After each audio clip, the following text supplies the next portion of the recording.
Parlamenti rrëzoi me 74 vota kundër kërkesën e Partisë Demokratike për interpelancë urgjente me kryeministrin Edi Rama, e cila lidhej me hetimet ndaj ministres Belinda Balluku. Kërkesa kishte për qëllim të sqaronte publikisht pozicionin e qeverisë, veprimet e saj lidhur me hetimet ndaj ministrisë së infrastrukturës dhe zhvillimit urban, Belinda Balluku. Me 74 vota kundër, kërkesa u konsiderua e papranueshme, duke nxitur kritika të forta nga demokratët.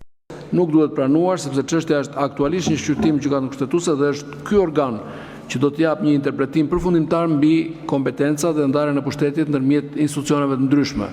Çdo përpjekje për ta nxjerrë një vendim politik para se të përfundojë shqyrtimi kushtetues mund të cënojë parimet e pavarësisë të institucioneve dhe sundimit të ligjit. Në këtë kuadër është e domosdoshme që të pritet vendimi përfundimtar i gjykatës kushtetuese dhe të respektohen proceset ligjore dhe kushtetuese që kanë për qëllim garantimin e drejtësisë dhe funksionimin e duhur të institucioneve shtetërore. Argumentet i kam parashtruar në shkresën e përmendur më herët. Kryedemokrati Sali Berisha u shpreh se majoranca po bën përpjekje për ta zgjësuar çdo provë që implikon Ballukun dhe për të penguar procesin e drejtësisë. A e dini se janë thirrë në spak nga kjo drejtori 25 vit. A e keni harruar ju fatin e Danielit? A ju kujtohet ju fati Danielit? Daniel Shima, a ju thot në një gjë ju? Daniel Shima, sa po doli Lubia bis, Lubia numër 2 nga skapi, shkojnë zyrë dhe e shkarkojnë. E shkarkojnë dhe pas disa muajsh, pas disa javësh, 2 muaj, më fani, që e ka mbyllur dhe nuk del nga dhoma. Nuk del nga dhoma. Danieli Jakshit. E pat ju, Lubin bis që si doli.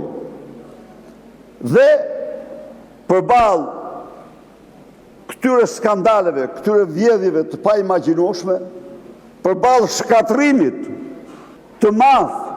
Ana tjetër, deputeti demokrat Bardhi akuzoi kryeministrin se po përdor influencën e tij për të ndikuar në hetimet që lidhen me Ballukun, duke e konsideruar këtë një tentativë për të mbrojtur interesat e qeverisë dhe për të manipuluar proceset ligjore.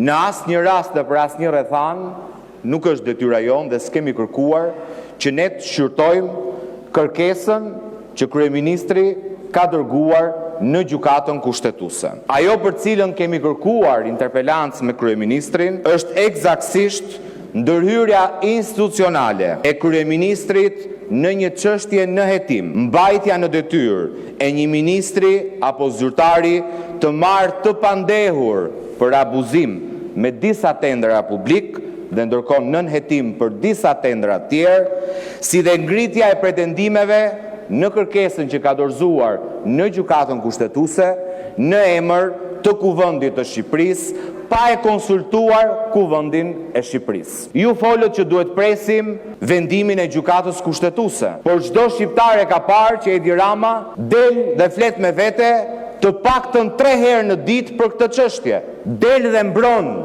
të pandehurën ministre, të paktën 3 herë në ditë me video selfie apo postime në Twitter, si një mjet presioni ndaj gjykatës kushtetuese.